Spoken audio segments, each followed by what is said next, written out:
अभियान चलाया है। कई जगहों पर यह तलाशी अभियान चलाया जा रहा है। बाकायदा नाके लगाकर गाड़ियों की चेकिंग की जा रही है। हर आने जाने वाले पर नजर रखी जा रही है, क्योंकि इस पूरे साजिश और ये जो पूरी वारदात है इसके तार जम्मू कश्मीर से जुड़े हुए हैं। ऐसे में जम्मू कश्मीर और खासतौर से जम्मू में अलर्ट कर दिया गया है। कश्मीर रीजन में भी हाई अलर्ट है। खासतौर से जो हाईवे हैं, भीड़ भाड़ वाले जो इलाके हैं, वहां पर सुरक्षा बढ़ा दी गई है और नाके लगाकर हर आने जाने वाले पर नजर रखी जा रही है। बिल्कुल, और वो नजर इसलिए रखी जा रही है क्योंकि तार सीधे सीधे कश्मीर से जुड़े हुए हैं, पुलवामा से जुड़े हुए हैं, जहां पर बहुत सारे लोगों को हिरासत में लिया गया है। कुछ डॉक्टर्स को गिरफ्तार भी किया गया है। बम ब्लास्ट के बाद साउथ कश्मीर के कई इलाकों में नाके लगा दिए गए हैं और तमाम एंटर और एग्जिट पॉइंट्स पे गाड़ियों की तलाशी ली जा रही है। और कहीं ना कहीं अब जम्मू कश्मीर के साउथ कश्मीर की अगर बात करेंगे तो यहाँ पे हाई अलर्ट पे रखा गया और शोपियान में कई जगहों पे नाके लगा दिए गए और आने वाली जितनी भी गाड़ियाँ हैं उनकी तलाशी ली जा रही है। चूँकि जो आरोपी बता रहा है इस बम ब्लास्ट में, जो वो साउथ कश्मीर से ये आरोप उन पर लगा है कि वही इस बम ब्लास्ट में शामिल है। और उसको देख के आप देख सकते हैं कि शोपियान जो कि सिक्योरिटी के लिहाज से सबसे हसास तरीन इलाका माना जाता है और यहाँ पे जो है सुबह से ही चेकिंग जारी है और यहाँ पे भी हाई अलर्ट दिखाई दे रहा है। इरशाद मलिक, न्यूज़ 18 नेटवर्क, शोपियान। तो जम्मू कश्मीर में कई जगहों पर तलाशी अभियान चलाया जा रहा है और इसी कड़ी में पुलवामा में भी गाड़ियों की चेकिंग और ज्यादा तेज हो गई है।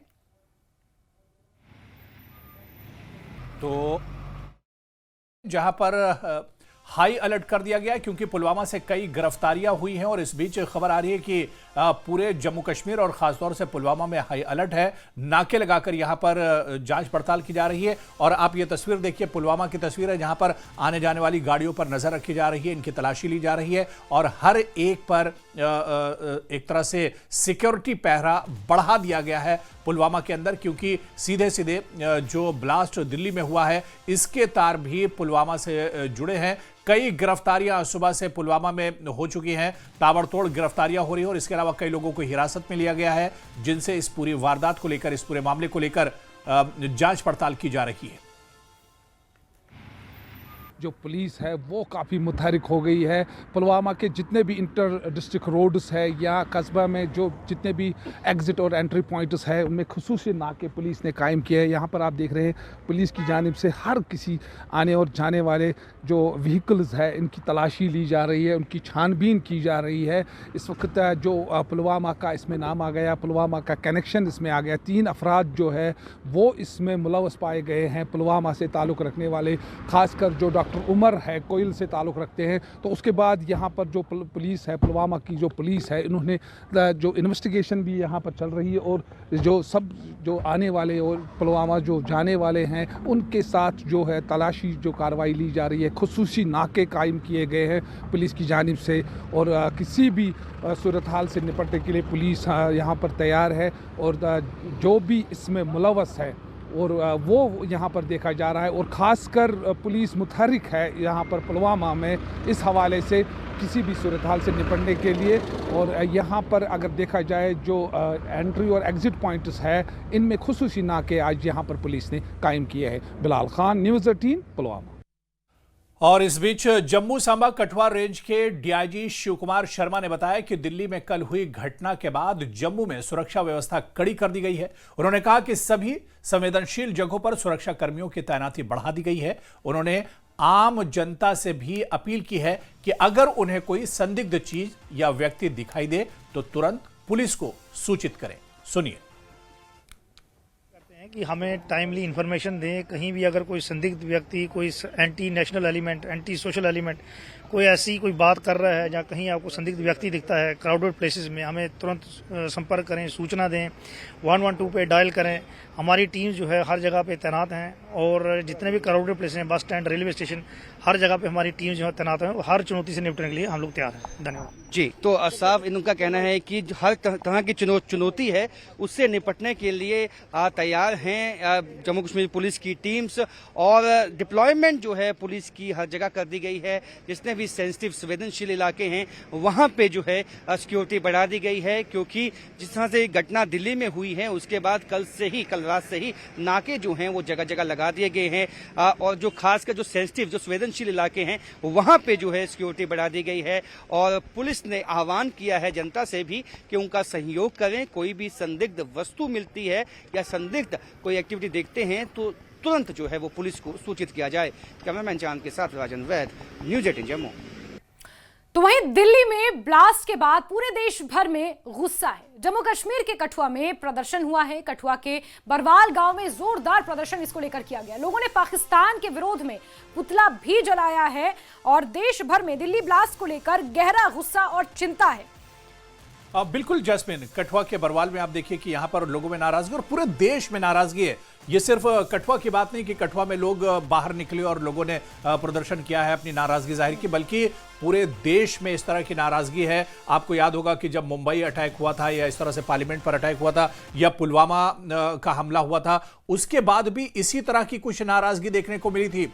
और आज दिल्ली में जब इस तरह का भयानक अटैक एक तरह से हुआ है, ब्लास्ट हुआ है, इसमें कई जानें गई हैं, तो इसके बाद भी अब लोगों में एक नाराजगी है, पूरे देश में नाराजगी है। और ये तस्वीर हम कठुआ की आपको दिखा रहे हैं, जहां पर लोग पाकिस्तान, जहां पर आतंक की फैक्ट्री है, जो भारत में दरअसल नहीं चाहता है कि अमन रहे, पीस रहे, और उसी पाकिस्तान का पुतला भी यहां पर जलाया गया है और उसके खिलाफ जोरदार प्रदर्शन किया गया है। बिल्कुल, तो कठुआ से ये तस्वीरें सामने आई हैं। कठुआ में जहां पाकिस्तान का पुतला जलाया गया है, जोरदार प्रदर्शन हुआ है और इसी तरह का गुस्सा पूरे देश भर में व्याप्त है और चिंता भी है, क्योंकि साथ ही साथ आपको बता दें कि देश भर के विभिन्न हिस्सों में सुरक्षा को बढ़ाया गया है। रेलवे स्टेशन, एयरपोर्ट, मेट्रो, भीड़ भाड़ वाले इलाकों में चेकिंग अभियान तेज कर दिए गए हैं और जम्मू कश्मीर में खासतौर पर मुख्तलिफ इलाकों में गाड़ियों की चेकिंग बढ़ा दी गई है। जो सीमावर्ती इलाके हैं, कठुआ देखिए, कठुआ से ये तस्वीरें आपको दिखा रहे हैं। कठुआ के बरवाल गांव में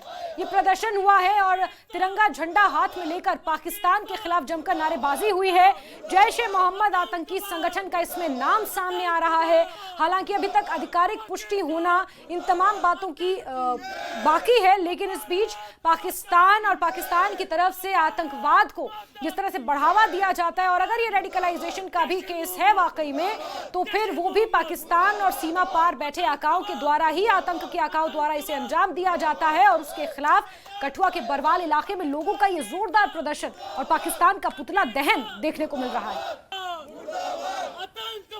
पाकिस्तान जो अपनी कायराना हरकतों से बाज नहीं आ रहा है, जो इस तरह की गतिविधियों में यहाँ के कुछ जयचंदों को हायर करके, यहाँ के कुछ जयचंदों को खरीदो फोकत करके, उनको कोई लालच देकर, उनको धर्म के नाम पर बहला फुसला कर, उनको मिसगाइड करके ये हरकतें करवा रहा है, तो बहुत ही दुखदायक है। और मैं उन लोगों से भी कहना चाहूँगा जो भारत में रहते हैं, जो भारत का खाते हैं, भारत की न्याय प्रणाली से, यहाँ की कार्य प्रणाली के, यहाँ की एडमिनिस्ट्रेशन से सारी फैसिलिटीज़ अवेल करते हैं और कहीं ना कहीं जाके वो गुण पाकिस्तान के गाते हैं और इस तरह की गंदी हरकतें वो भारत में करते हैं। तो उन लोगों को ये संदेश रहेगा कि भारत में भारतवर्ष का जो सिस्टम चल रहा है, जो प्रतिक्रिया चल रही है, इसको आप कभी भी ध्वस्त नहीं कर पाओगे। भारत की प्रगति को आप कभी रोक नहीं पाओगे। लेकिन अगर आप चाहते हो कि आपसी भाईचारा बना रहे, अगर आप चाहते हो कि देश में एकता की भावना रहे, इंटीग्रिटी रहे, डिग्निटी रहे, तो आपको कहीं ना कहीं इन हरकतों को छोड़ना पड़ेगा। तो धमाके के बाद देश में नाराजगी है, गुस्सा है। अखिल भारतीय आतंकवाद विरोधी मोर्चा के अध्यक्ष MS बिट्टा ने कहा कि कल के धमाके से दिल्ली दहल गई है, ये ISI के मंसूबे हैं। 9 शहीद हो गए और उस वक्त मेरे साथ 35 शहीद हुए थे और 40 जख्मी हुए थे। ये लिखा 40 इंजर्ड। को घटना में फर्क नहीं 32 साल के बाद। ये बड़ी खतरनाक घटना है। दिल्ली को दहलाना, हिंदुस्तान की राजधानी, ISI के मंसूबे, जो मजबूत भारत को, जिसने टेररिज्म को खत्म किया इस भारत के अंदर, जिसको हिंदुस्तान के प्रधानमंत्री ने टेररिज्म को जड़ से उखाड़ दिया, बुखला गए। पहले पहलगाम की घटना, फिर दिल्ली के अंदर वो भी लाल किले में घटना, यह बताती है कि पाकिस्तान की साजिशें चल रही हैं और फरीदाबाद के अंदर 300 केजी RDX, इस पे कितना चला होगा मैं कह नहीं सकता। मेरे ऊपर 40 किलो 45 किलो दिल्ली में चला। और अहमदाबाद के अंदर टेररिस्टों का फड़े जाना, 3 टेररिस्टों का फड़े जाना, यह सिग्नल करता है कि हिंदुस्तान को दहलाने के लिए कितनी बड़ी साजिश और ये कोशिश हो रही है। मेरी मांग सबसे बड़ी ये है हिंदुस्तान की गवर्नमेंट को, मेरी मांग ये है पॉलिटिकल पार्टियों को, जो इतना बड़ा हादसा हुआ है, बहनों के सुहाग उजड़े हैं, खून बहला है लाल किला के अंदर, ये कमिटमेंट करें वो एडवोकेट साहब, बड़े बड़े एडवोकेट, कि हम इन टेररिस्टों के केस नहीं लड़ेंगे। और पॉलिटिकल पार्टियां 5 साल के बाद, 4 साल के बाद जब भी इनको सजा हो तो हम इनको छुड़वाने की मांग नहीं करेंगे। कैसे कसाब को फांसी हुई, कैसे अफजल को फांसी हुई, मेडल लुटाए गए तभी तो फांसी हुई, नहीं तो उनको भी छुड़ाने के लिए सारी पॉलिटिकल पार्टियां आ चुकी थी। सब पॉलिटिकल पार्टियां आ चुकी। कसाब को छुड़ाने के लिए रात को कोर्ट, क्या उसके बाद कोर्ट को खोला जाएगा? सब लोग, सब पॉलिटिकल पार्टियां निंदा कर रही हैं। मेरा मुद्दा अलग है, मैं जिंदा मौत से बचा हुआ बोनस की जिंदगी में गवाह हूं। और जो पॉलिटिकल लोग इन टेररिस्टों को छुड़ाने की मांग करते हैं उनके खिलाफ सरकार केस रजिस्टर करे और देशद्रोही का केस रजिस्टर करे। जो पाकिस्तान ISI के इशारों के ऊपर दहशत फैलाते हैं उनको छुड़वाने की मांग करते हैं। ये मेरी आज सबसे बड़ी डिमांड है। सब निंदा करेंगे, मैं निंदा करता हूं, पर आगे क्या होगा 4-5 साल के अंदर जब इनको सजा होगी, फिर लोग कहेंगे, वकील खड़े हो जाएंगे इनको छुड़ाने के लिए। जो पीड़ित परिवार है, जो शहीद हो गए, जख्मी हो गए, वो तो कोर्ट में जा ही नहीं पाएंगे, वो वकील कहां से खड़ेंगे? सरकार जो लोग शहीद हो गए उनको परिवारों को फाइनेंशियली मदद जो करनी करे, उनके लिए वकील भी सरकार खड़ी करे। वो वकील नहीं कर पाएंगे। मैं वकील नहीं, मैं खून पसीने की कमाई से करता रहा, मैं वकील नहीं खड़े कर पाया। उनके लिए सरकार कानून बनाए कि वकील हम देंगे, पैसा लीगल सेल देगा और इनके केस लड़के, क्योंकि जो विक्टिम है वो बैठ जाएंगे घर में तो आतंकवादी बरी हो जाएंगे। ये सरकार को कानून बनाने की जरूरत है। हमसे बातचीत करने के लिए तो आप सुने थे MS बिट्टा को, जिन्होंने खुद एक बम धमाके में तमाम एक्सपीरियंस देखा है और अपनी जान बचाई है। दिल्ली से मैं रवि मिश्रा, न्यूज़ 18।